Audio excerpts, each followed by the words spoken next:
Assalamualaikum. Waalaikumsalam warahmatullahi wabarakatuh. Baiklah, anak dan ibu sudah berdoa pagi ini? Belum. Oke, sebelum memulai pelajaran, marilah kita sama-sama berdoa yang akan dipimpin oleh ketua kelas kita. Silakan ketua.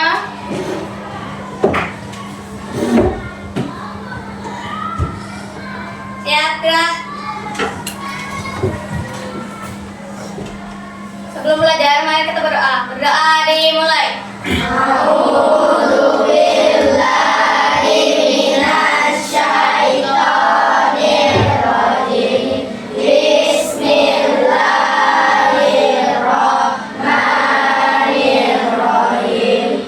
Allahumma aridna min dhulumatil wahmi wa akrimna min nuril fahmi waftah alaina bima'rifatika wasahhil lana abwaaba rizqika ya arhamar rahimin. Rabbi zidni ilman warzuqni fahman. Artinya ya Allah, keluarkanlah kami dari kegelapan yang salah duga. Muliakanlah kami dengan cahaya kepahaman, dan berilah kami pengertian ilmu, serta mudahkanlah kami atas anugerah-Mu. Ya Allah, Zat yang Maha Penyayang.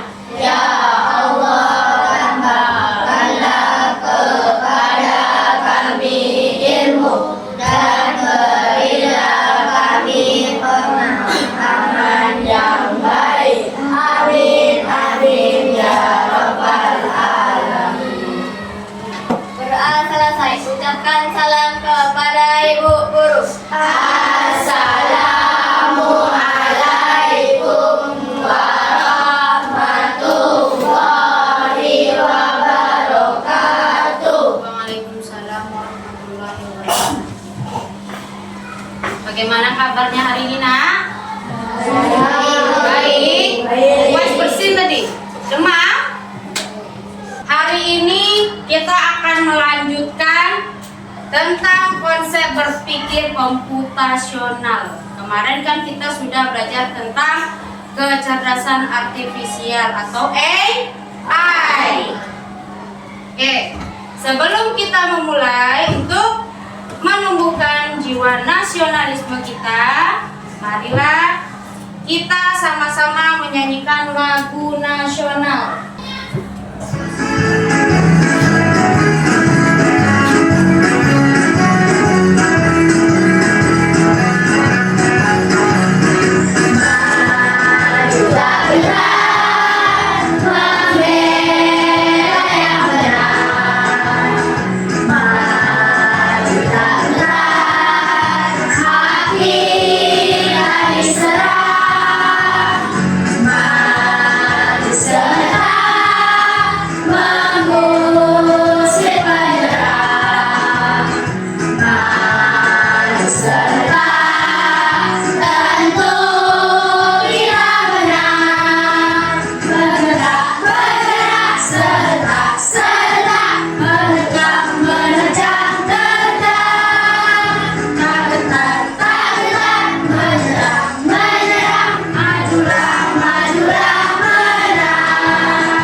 Kita senam dulu atau ice breaking dulu.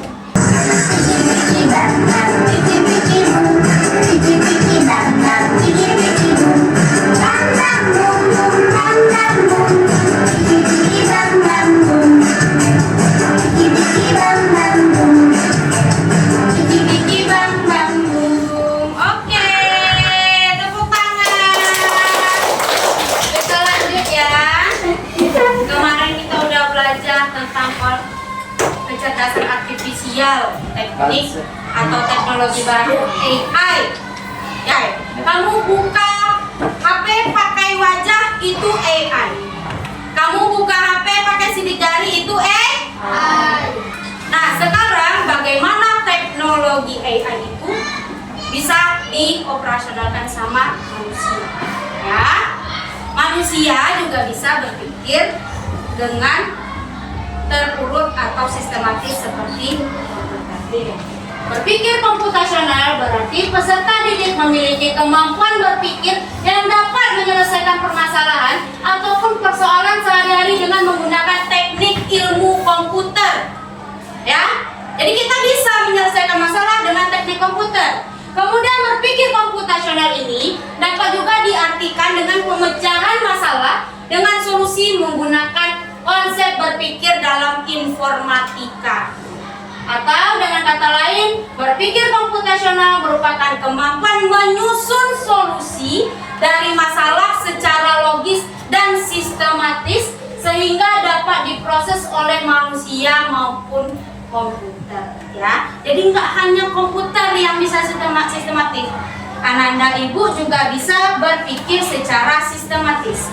Ada 4 cara, ya, atau 4 prinsipnya. Ya, prinsip berpikir komputasional itu mencakup yang pertama, ada yang namanya dekomposisi. Yang kedua, ada yang namanya pola. Yang ketiga, abstraksi, dan yang keempat berpikir algoritma. Ya, ini semua digunakan untuk mempermudah kehidupanmu sehari-hari. Dan tanpa kamu sadari, itu sudah kamu lakukan dalam setiap hari. Ternyata, oh ini dia dekomposisi sudah pernah saya lakukan. Oh ini dia abstraksi sudah pernah. Kita tengok satu-satu. Yang pertama ada dekomposisi atau dalam bahasa AI-nya atau bahasa Inggrisnya itu decomposition. Ya, itu pemecahan masalah yang memecahkan masalah kompleks menjadi bagian-bagian yang lebih kecil. Jadi dekomposisi ini dari yang besar menjadi bagian kecil-kecil, ya. Dia itu lebih mudah dikelola atau bisa dipahami dengan sederhana sebagai pemecahan masalah besar menjadi masalah yang kecil. Contohnya, pada saat kamu ingin membuat pesta ulang tahun, besar itu pestanya ya kan? Pesta. Bagaimana kamu menyelesaikan masalah kamu membuat pesta? Apa yang pertama kamu cari? Ya, apa yang pertama kamu cari itu? Sebelum kamu membuat pesta ulang tahun, apa yang pertama kamu cari? Apa bahannya? Apa? Topi, cari topi ulang tahun, terus balon, terus lilin, kue. Apa lagi? Oh, apa? Selempang yang ada selamat ulang tahun, terus yang pertama sekali kamu nggak ngundang apa? Yang pertama sekali kamu tentukan dulu hari, tanggalnya, kemudian undangannya, kemudian baru alat-alat dan bahan. Baru kamu pikirkan kuenya pesan di mana. Kalau nggak ada hari, nggak ada tanggal, bagaimana? Ya kan? Nah, berarti yang pertama kamu tentukan dulu sebelum membuat pesta ulang tahun adalah harinya. Hari, tanggal. Oke, masalah besarnya tadi adalah ulang tahun. Kamu pecah menjadi bagian-bagian kecil biar kamu ringan kerjanya. Yang pertama cari dulu harinya, kemudian kamu buat undangan, kemudian kue, kemudian alat atau bahan. Dari masalah besar menjadi masalah yang kecil, itu dia dekomposisi atau decomposition. Yang kedua ada pattern recognition atau pengenalan pola. Pengenalan pola ini mengidentifikasi kesamaan atau pola dalam berbagai masalah untuk menemukan solusi yang dapat diterapkan kembali, atau dengan kata lain adalah adalah menemukan pola yang bisa digunakan kembali. Kamu sudah pernah menggunakan pattern recognition ini atau pengenalan pola dalam kehidupan sehari-hari? Apa contohnya selain angka? Yang terus berulang polanya. Setiap hari kita sudah melakukannya. Apa? No? Jajan, no? Apa? Minum? No. Yang pola, yang terus berulang-ulang. Hari, berhubungan dengan belajar. Berarti yang terus berulang adalah jadwal pelajaran, butuh pola. Setiap harinya memang berbeda, tapi berulang setiap minggu. Senin ini sama nggak dengan Senin depan? Ya. Selasa ini sama nggak dengan Selasa depan? Rabu ini sama nggak dengan Rabu depan? Sama. Itu pola. Kalau contoh ibu nih pola bilangan. Kalau contoh ibu 2, 4, 6, 8. Kira-kira pola ibu ini bagaimana? Pengulangan apa dia? Genap. Pengulangan angka Genap. angka genap bisa. Setelah 2, 4, 6, 8 jadi 10. Tapi yang lebih benar adalah pola bilangan berulang tambah 2. Lanjut. Ada yang namanya abstraksi. Nah, kalau abstraksi ini dia menyaring informasi yang tidak relevan, artinya yang tidak nyambung, nggak diambilnya. Dia hanya mengambil bagian yang penting-penting saja. Ya, jadi dia terfokus pada informasi penting. Dia menyaring detail yang tidak digunakan, dibuang, nggak dipeduliin. Contohnya pada sebuah pertanyaan. Aku adalah alat untuk menulis. Biasanya panjang dan runcing. Sering dipakai di sekolah. Siapakah aku? Dari contoh ini, kamu ambil bagian yang penting. Kata kuncinya apa? Untuk menulis. Panjang dan runcing di sekolah. Siapakah dia? Pensil. Jadi kita mengambil sesuatu yang penting udah digunakan nggak terus-terusan dalam kehidupan. Tapi namanya baru tahu sekarang abstraksi. Nah ini sudah kita gunakan ya. Jadi nggak hal baru lagi, namanya saja yang kamu belum tahu. Kemudian ada lagi yang namanya algorithmic thinking atau berpikir algoritmik atau berpikir algoritma. Ya, dia menyusun langkah-langkah, instruksi ataupun prosedur yang sistematis untuk menyelesaikan masalah. Contohnya, tata cara membuat nasi goreng kampung. Bagaimana tata caranya yang pertama? Nasinya diapain dulu? Dimasak lah. Masak nasi. Kemudian, udah masak nasinya? Oh, kalau kata si Rakil bikin telur dulu. Masak telur. Habis itu apa? Apanya dikasih bumbu? Kamu enggak motong-motong bawang. Oh iya. Kemudian kupas Potong. bawang. Kemudian baru kamu tumis bawang. Kemudian kalau mau pakai cabai, tumis pakai cabai. Habis tumis cabai, kasih bumbu, beri bumbu dan garam. Kemudian masukkan nasi. Kemudian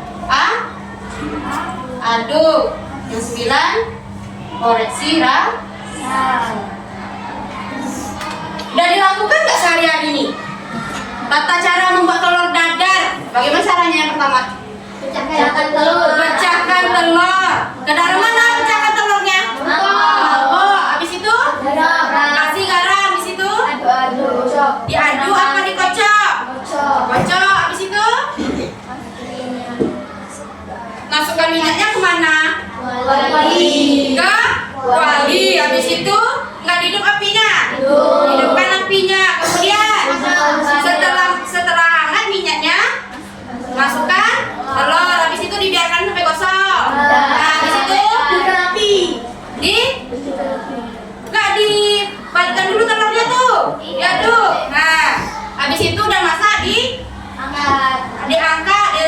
masukkan ke piring atau mangkok, kemudian baru Makan. selesai.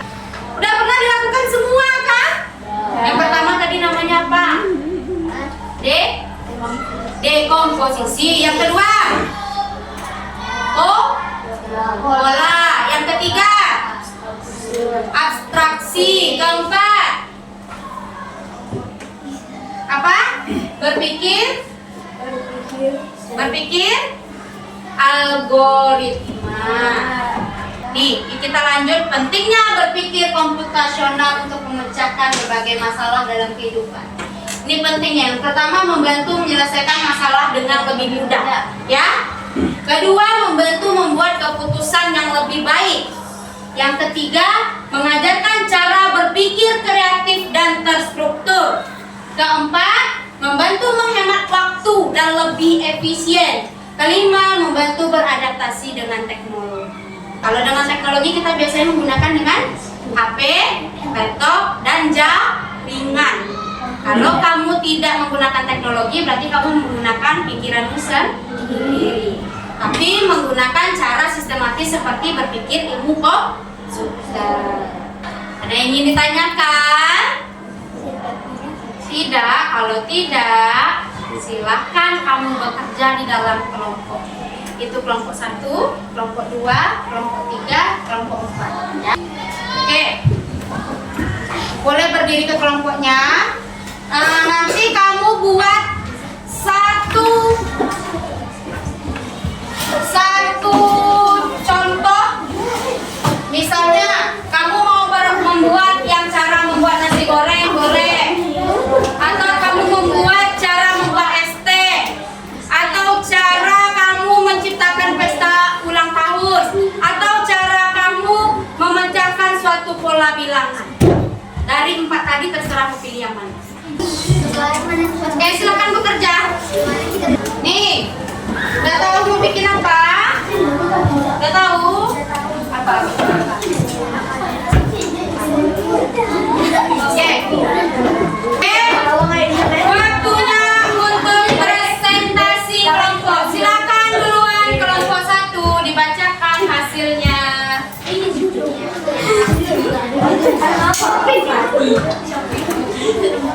Kelompok 1 bikin apa? Sini. Oke, kelompok 1 bikin apa? Iya, perkenalkan. Perkenalkan, saya Rafael dari kelompok 1 ingin menyampaikan cara membuat telur dadar. Cara membuat telur dadar. 1. Pecahkan telur. 2. Dengar? Tidak. 1. Pecahkan telur. 2. Masukkan dalam mangkok. 3. Kasih garam. 4. Dikocok. 5. Dihidupkan kompor. 6. Letakkan wajan. 7. Taruh minyak. 8. Tunggu sampai panas. 9. Masukkan telur. 10 dibalikkan, jangan sampai gosong. 11 masukkan ke dalam kompor, masukkan ke dalam piring atau mangkok. 2 dicicip. Habis itu dicicip. Benar nih buat kelompok 1? Benar ya. Tepuk tangan untuk kelompok 1. Ini udah paham ya apa yang kita pelajari hari ini, bahwa berpikir komputasional adalah berpikir secara sistematis seperti berpikir komputer. Ada 4 prinsipnya. Yang pertama, dekomposisi. Kedua, pengenalan pola. Ketiga, abstraksi.